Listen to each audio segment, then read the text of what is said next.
Tim Wushu Indonesia sukses besar di SEA Games 2023. Memberangkatkan 14 atlet, tim Wushu nasional berhasil memboyong gelar juara umum dengan total 14 medali, yakni 6 emas, 6 perak, dan 2 perunggu.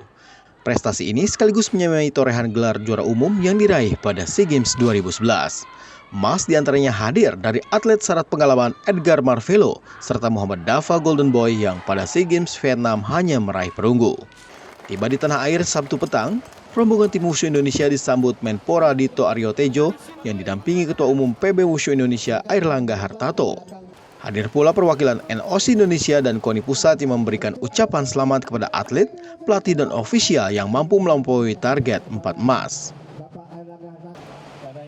Selain nomor taulu yang menjadi andalan Indonesia, keberhasilan tim Wushu meraih juara umum juga berkat torehan gemilang tim Sanda. 4 emas berhasil diraih pada SEA Games kali ini, sekaligus yang terbanyak sepanjang sejarah.